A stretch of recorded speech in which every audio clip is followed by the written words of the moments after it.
Le Pérou, un des pays que j'affectionne le plus en tant que photographe. Depuis 25 ans, je parcours ce territoire à la rencontre des tribus indiennes qui peuplent la jungle, les plaines et les montagnes. Je suis toujours autant fasciné par la diversité de ces paysages et de ces hommes.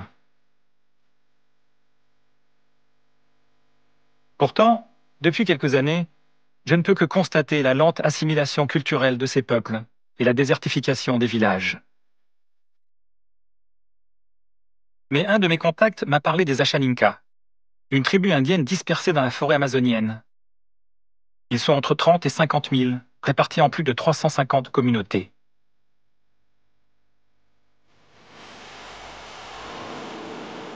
En marge d'un monde qui, des conquistadors espagnols du XIVe siècle aux grands propriétaires terriens du XIXe, fut pour eux le plus souvent synonyme de drame, les Ashaninka ont fait leur la devise « Pour vivre heureux, vivons cachés ». Depuis 5000 ans, ils maintiennent un mode de vie traditionnel, transmis de génération en génération, proche d'une nature généreuse. C'est cette volonté d'authenticité qui me pousse à venir rencontrer les Ashaninka et plus particulièrement la communauté de Sapani. Dans ce village, je vais aussi avoir l'honneur de rencontrer Amelia. Cet enfant de la jungle est une figure Ashaninka. Elle est régulièrement sollicitée par les communautés pour aller initier les plus jeunes aux traditions de leur peuple. Et plus particulièrement les jeunes filles, qu'elle prépare à passer au statut de femme. Cette initiation, qui se déroule sur 4 mois, se termine par une cérémonie, l'Eban Karnen Beti, que je vais avoir l'honneur de photographier.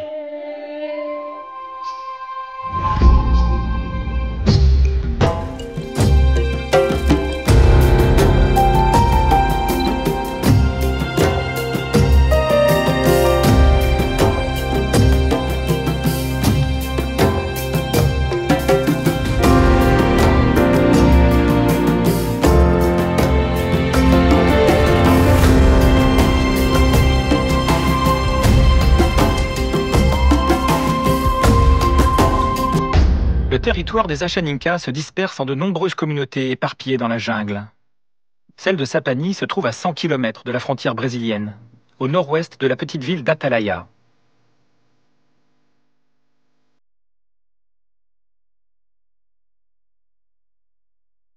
Pour y accéder, il faut aller se perdre dans un des nombreux affluents qui vont se plonger au cœur de l'immensité amazonienne, grande comme 10 fois la France.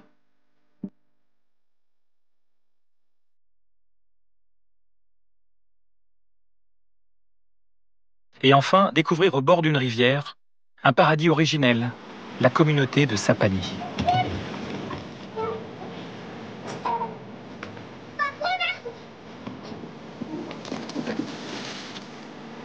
Alors que la chaleur étouffante laisse la place à la fraîcheur d'une fin de journée, hommes, femmes et enfants se sont regroupés dans la piscine naturelle qui borde le village.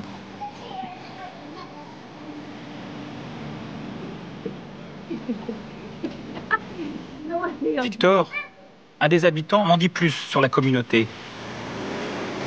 C'est un petit paradis ici, un chico paradiso, hein? Dans cette vallée, qui s'appelle Sapani, nous sommes 95 familles.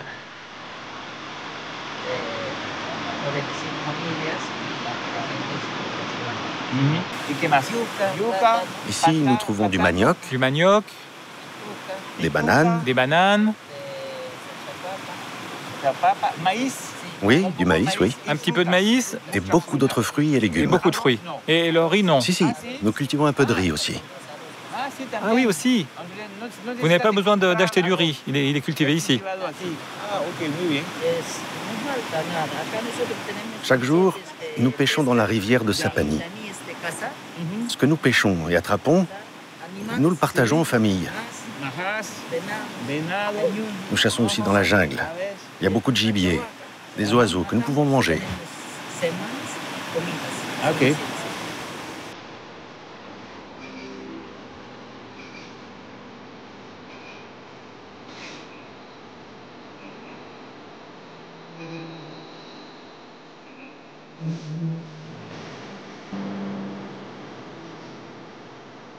Depuis plusieurs semaines, la communauté accueille une invitée de marque, Amelia.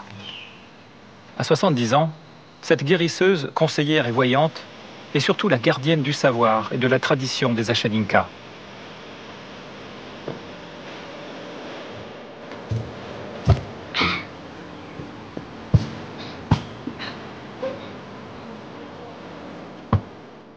Il n'y a pas d'électricité dans le village.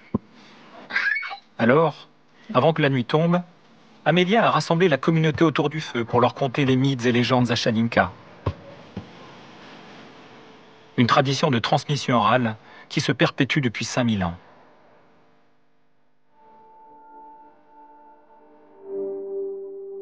Quelle est l'origine du peuple Ashaninka? Ah oui, Ashaninka. Les Incas sont apparus, puis les Ashaninka, et tous les hommes. Alors le dieu Pawaiti a créé l'eau pour que nous puissions boire et nous baigner. Il a aussi créé le feu et le bois pour que l'on puisse cuire les aliments. Avant, il n'y avait rien à manger.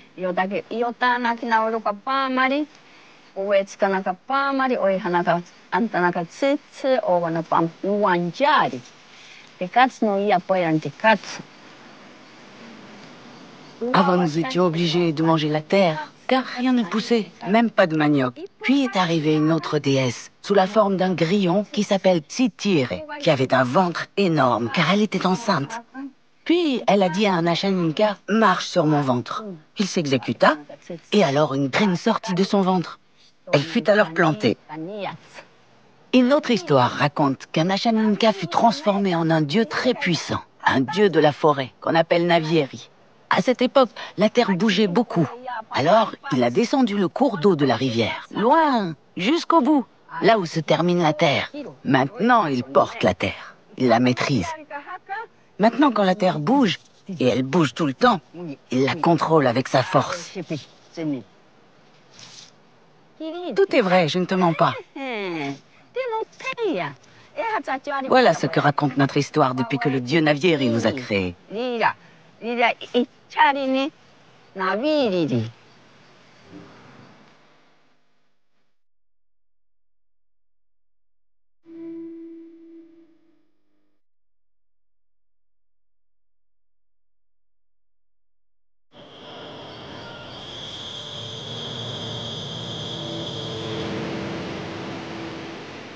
Mais la venue d'Amelia ne se limite pas à animer les veillées au coin du feu. La raison de sa présence à Sapani est une jeune fille, Lia. À bientôt 14 ans, elle va atteindre le statut de femme. Mais avant, elle va devoir apprendre à effectuer les tâches qui sont traditionnellement dédiées aux femmes. C'est Amelia qui lui enseigne. Dans quelques jours, cette initiation prendra fin lors d'une cérémonie qui marquera symboliquement l'entrée de Lia dans sa vie de jeune adulte.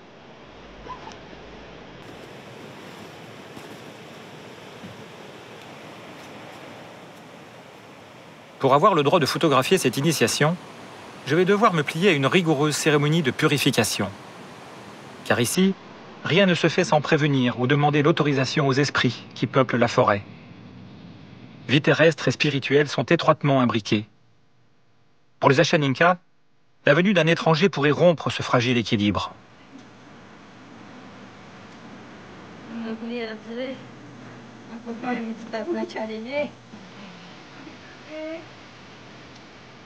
Au petit matin, Amelia et quelques villageois me conduisent dans la jungle.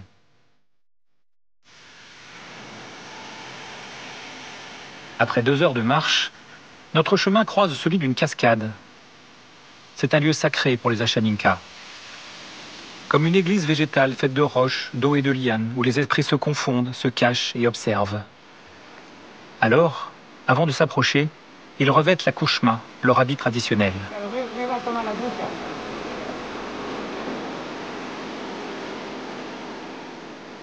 Je me laisse docilement guider à travers une étrange liturgie où fumée, imposition de pierres et chants se mêlent pour annoncer ma présence.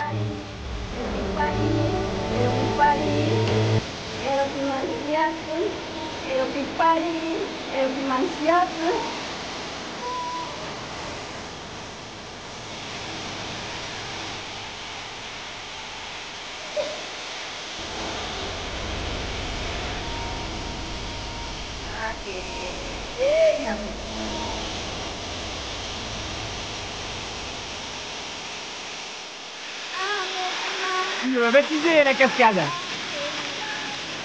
Là, c'est un mitad.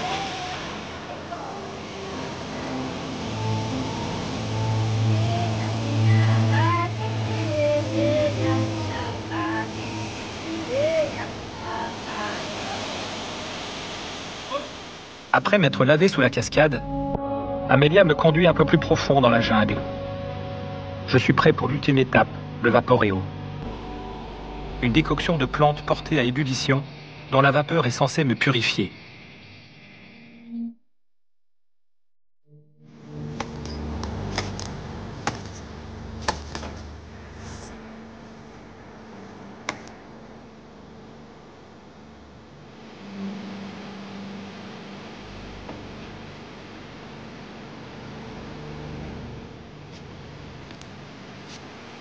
Amelia, qu'est-ce que tu fais là?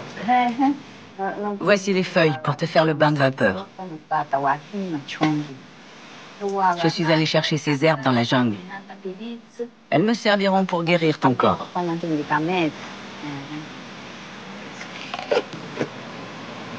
il faut attendre encore un peu. Non è listo, c'est pas encore prêt. Après, je vais devoir remettre la couche-main et Oui. D'abord, il faut que tu te déshabilles.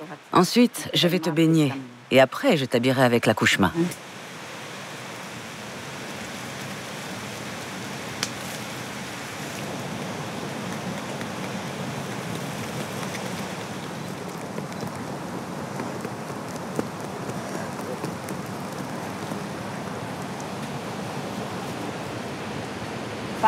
Assieds-toi et regarde par là-bas.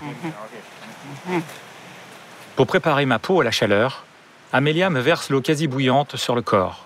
Ah, ça brûle. Allez. Allez.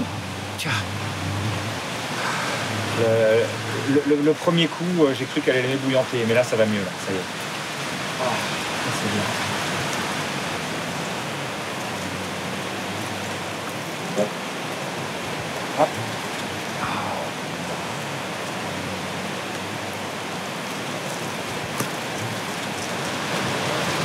Couche là. Okay. Et ça, j'enlève. Pichingorella. Oh, ok. Mais quand j'ai la couche là.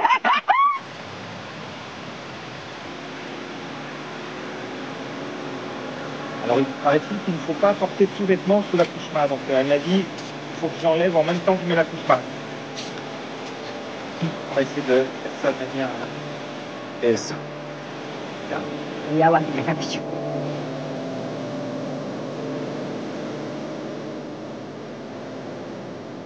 Les pierres posées à même la braise ont emmagasiné une telle chaleur que l'eau entre en ébullition à leur contact.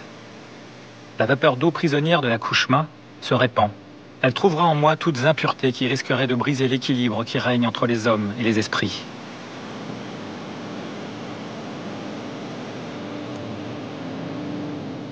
À la limite de la brûlure, je serre les dents en attendant que mon corps s'habitue à la chaleur.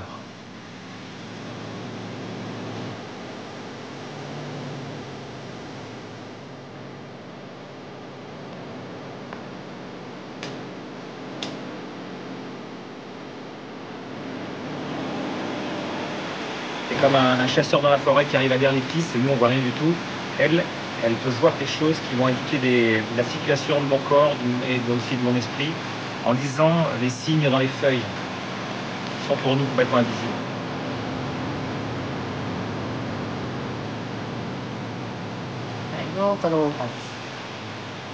Ce que je vois dans les feuilles, c'est que tu as eu un choc et que depuis tu as mal au dos. Et tu penses que je vais aller mieux maintenant? Ah, d'accord. Bien. Est-ce que tu peux me dire, Amelia, comment tu as appris tout ça? Tout ce que je sais, je l'ai appris quand j'étais petite. J'avais 10 ans. J'ai appris à faire des bains de vapeur, à sentir le pouls, voir quand quelqu'un a mal à la tête ou lorsqu'il a froid. Tout ce qui peut arriver à une personne, je peux le voir. Je suis aussi sage-femme, spécialiste des bains de vapeur et rebouteuse.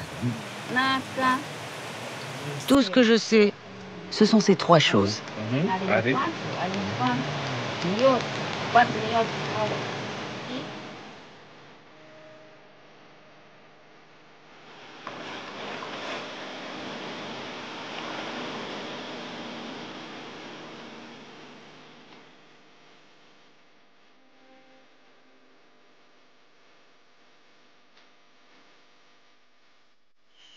Il n'y a ni route, ni ramassage scolaire à Sapani. Une piste de terre traverse la vallée jusqu'au plus proche village. C'est donc à pied que chaque matin, les enfants se rendent à l'école. Pour les plus éloignés, il faudra marcher 2 heures.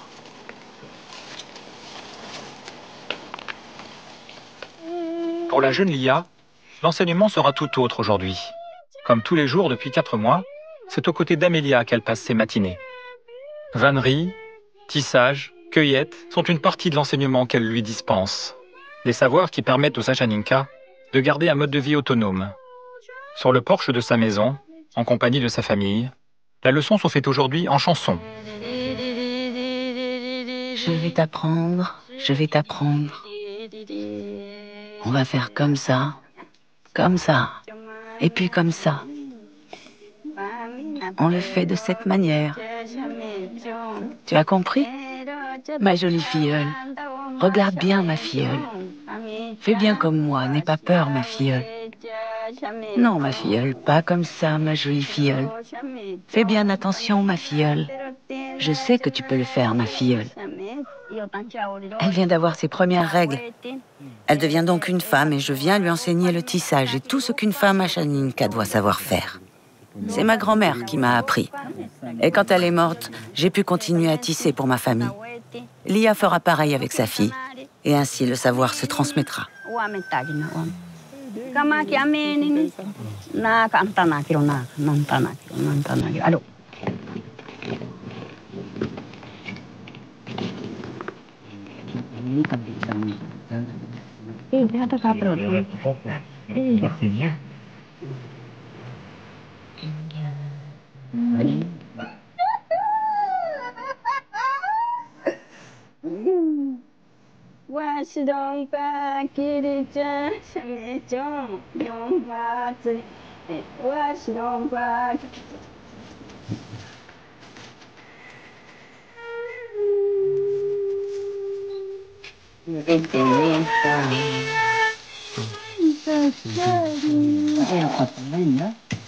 J'ai l'impression de vivre une parenthèse hors du temps.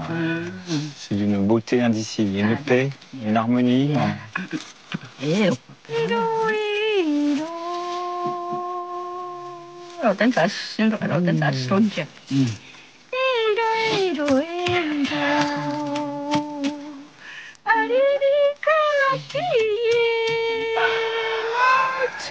Au final, par me faire pleurer, dis donc.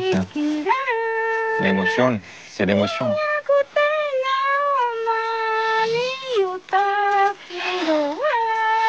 Je suis trop sensible.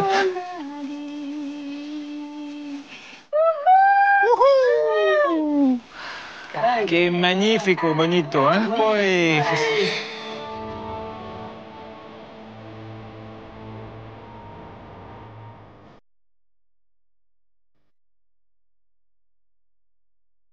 Société traditionnelle, le rôle des hommes et des femmes est défini chez les Achaninka.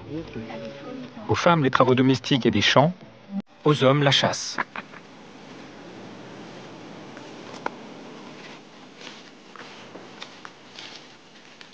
À la sortie de l'école, cartable à peine posé, Walter accompagne son père, Victor, pour une leçon de choses dans la selva amazonienne. Avec eux, je m'enfonce dans la forêt.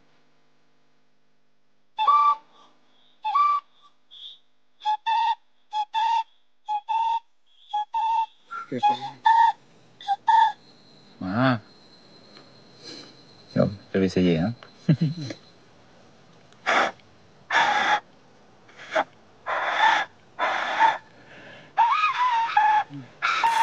Oh, purée.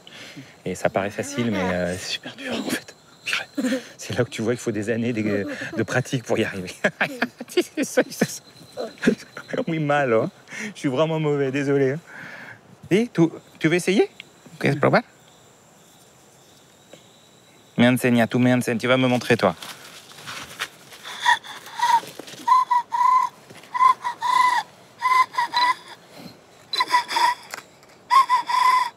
Ah oui, c'est mieux, hein.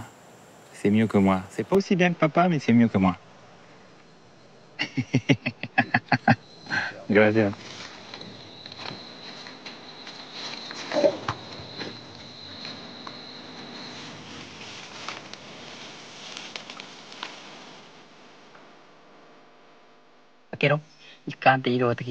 Ça, ce sont les restes du repas des Tsamiri et des Samani.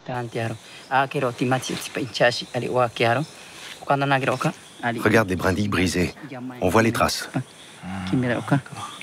Donc tu dis, il est arrivé là, comme ça, tu vois les traces là, il est arrivé là, il a tout gratté, c'est pour ça c'est propre. Et il a commencé à manger les noix. D'accord.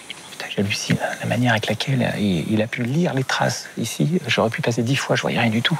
Lui, il a vu, il sait quel type d'animal, il sait quel type de fruit, il sait quand il est venu. Apparemment, ça fait un petit moment, mais il sait que c'est ou un samani, une espèce de cochon sauvage, ou un autre animal que je connais pas, qui a des rayures, mais il a une connaissance qui me bluffe complètement, quoi. Tu vas enseigner toute cette connaissance-là à ton fils, Walter? Walter. À Walter, je vais lui enseigner comment on fait pour reconnaître quel animal a mangé quelle graine. Si ce sont des oiseaux ou du gibier. Walter, ¿sabes cuál es aquí? Tu sais ce que c'est, Walter, ça? Viens voir, viens voir. Viens aquí, viens aquí.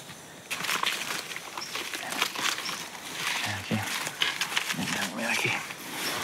Tu sais ce que c'est, ça? Ton père, il va t'expliquer ce que c'est. Puede andar a enseñar que... Regarde, ça c'est une graine de charonne. Une graine de charonne. Là, c'est la trace d'un samani.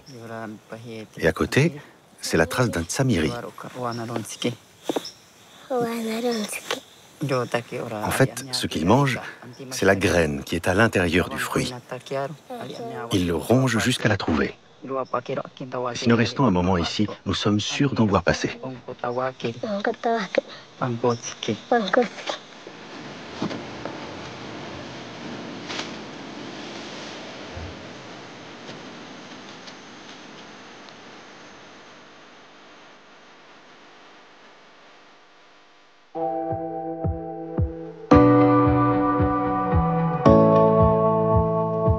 Quatre mois se sont écoulés depuis le début de l'enseignement d'Amelia à Lia. Aujourd'hui, pour elle, c'est le grand jour. Dans quelques heures, devant sa proche famille, elle quittera les berges de l'enfance pour devenir adulte. Mais avant ça, dernière leçon, la préparation du masato, la boisson sacrée des Incas. À base de manioc fermenté, elle accompagne les Ashaninka dans leur quotidien, comme dans les grandes occasions.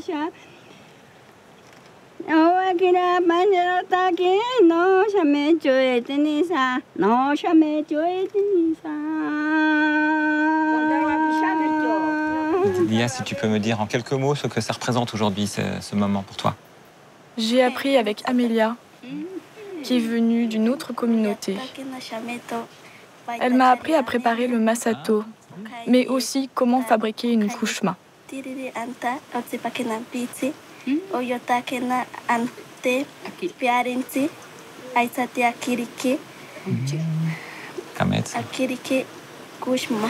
Ah, tu sais ce que tu veux faire après? Est-ce que tu veux rester dans cette magnifique vallée ou tu veux un peu étudier, peut-être trouver un métier et partir à la ville? Si? Oui, j'aimerais bien. J'aimerais bien connaître d'autres pays. J'aimerais étudier, voyager, connaître une autre culture.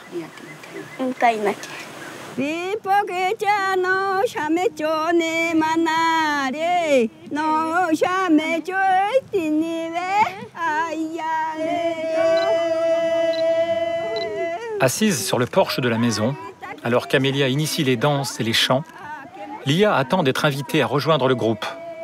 Cette entrée symbolique dans la danse marque le début de sa vie de jeune femme.